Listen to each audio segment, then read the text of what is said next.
मुख्यमंत्री डॉक्टर मोहन यादव ने शुक्रवार को अपनी स्पेन यात्रा के तीसरे दिन बार्सिलोना में आयोजित invest in MP business forum को संबोधित करते हुए मध्य प्रदेश को भविष्य का ग्लोबल ग्रोथ इंजन बताया। उन्होंने निवेशकों को मध्य प्रदेश आने का आमंत्रण देते हुए राज्य की उद्योग अनुकूल नीतियों, सरल प्रक्रियाओं और स्थिर नेतृत्व का उल्लेख किया। सीएम ने बताया कि मध्य प्रदेश में निवेश को बढ़ावा देने के लिए 18 डेडिकेटेड सेक्टरवार नीतियां लागू की गई है।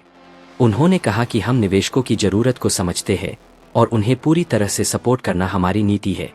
उन्होंने यह भी घोषणा की कि वर्ष 2026 को भारत स्पेन सांस्कृतिक सहयोग वर्ष के रूप में मनाया जाएगा, जिसमें कला, साहित्य और फिल्म से जुड़े कार्यक्रम आयोजित किए जाएंगे। कार्यक्रम में Madhya Pradesh state electronics development corporation और स्पेन की कंपनी सबमर टेक्नोलॉजीज के बीच डिजिटल ग्रीन इंफ्रास्ट्रक्चर के क्षेत्र में एमओयू पर हस्ताक्षर किए गए। मुख्यमंत्री ने अपने भाषण में बार्सिलोना की नवाचार परंपरा की सराहना की और कहा कि जैसे बार्सिलोना संस्कृति और विकास का मॉडल बना है, उसी तरह मध्य प्रदेश भी विरासत से आगे बढ़कर वैश्विक विकास केंद्र बनने की राह पर है।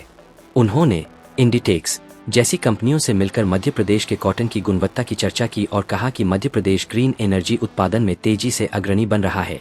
सीएम यादव ने कहा कि हमारे राज्य में 32 लाख से ज्यादा सोलर पंप किसानों को वितरित कर ग्रीन एनर्जी में अग्रणी राज्य बनना चाहते हैं।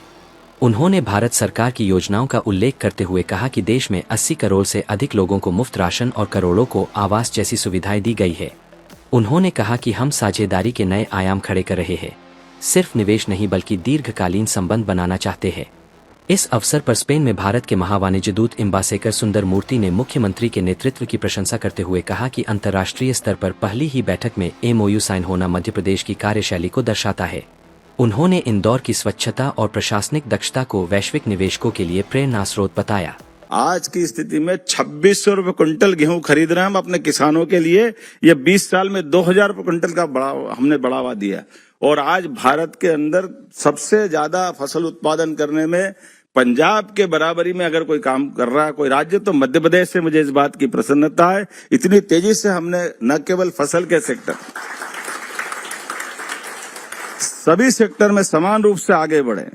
जैसे आपने कहा, मैं एग्रीकल्चर सेक्टर की बात कर रहा हूँ, हार्टिकल्चर की बात कर रहा हूँ। हर एक सेक्टर में बराबरी से उत्पाद को बढ़ावा देते हुए सरकार बहुत जबरदस्त रूप से तो फूड प्रोसेसिंग, एग्रो इंडस्ट्री के हमारे अलग अलग प्रकार के mega food park, cold chain, warehouse जैसी सुविधाएं तैयार है। आईटी और डिजिटल सेक्टर में भी हमने बहुत तेजी से इंदौर, भोपाल जैसे सेक्टर में, कभी कल्पना नहीं करेंगे, इंदौर हमारा सबसे महंगा शहर है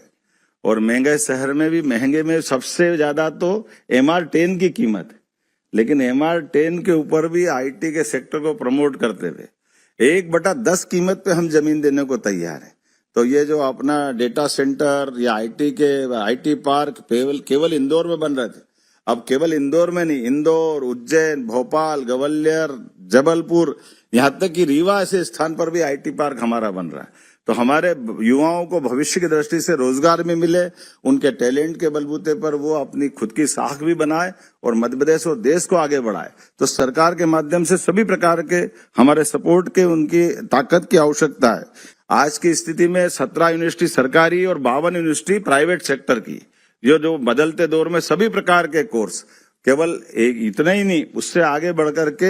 एक एक करके हमने जिस ढंग की स्मार्ट सिटी की कल्पना की है और जैसे महाकाल के महालोक धार्मिक पर्यटन के आधार पर भी, पहले तो हमने कभी, मुझे मालूम नहीं कि यहाँ की एम्बुलेंस, एयर एम्बुलेंस की बात क्या होगी, लेकिन अब मध्य प्रदेश और देश के अंदर 5 लाख तक का इंश्योरेंस माननीय मोदी जी के माध्यम से जब मिल रहा है, जिसको आयुष्मान योजना की कार्ड की बात कर रहे हैं, लेकिन 70 साल से बड़ी आयु सीमा में कोई भी जाति का व्यक्ति, सबको 5 लाख तक का इंश्योरेंस माननीय मोदी जी ने दिया है। और हमने भी निर्णय किया है कि मध्य प्रदेश राज्य सरकार के माध्यम से इसमें पूरे देश में सबसे तेज गति से अगर आयुष्मान कार्ड बन रहा तो हमारे पास बन रहा, और हमने न केवल बीमार हो तो एम्बुलेंस आएगी बल्कि एयर एम्बुलेंस भी, क्योंकि मध्य प्रदेश राज्य बहुत बड़ा है। तो कोई भी व्यक्ति बीमार हो, डॉक्टर और कलेक्टर डिसाइड कर दे कि हाँ इसको सिंगरौली के बजाय इंदौर पहुंचाना पड़ेगा क्योंकि इसकी जान बचाना है, या जबलपुर दिल्ली पहुंचाना, तो 1 रुपया उसका नहीं लगेगा। एयर एम्बुलेंस फ्री सरकार की तरफ से देने का निर्णय मध्य प्रदेश सरकार ने लागू कर दिया अपने राज्य के अंदर। टूरिज्म के सेक्टर की बात आ रही है, अब बताओ, आप अंदाज लगा लो, 100 करोड़ की होटल आप अगर बनाते हो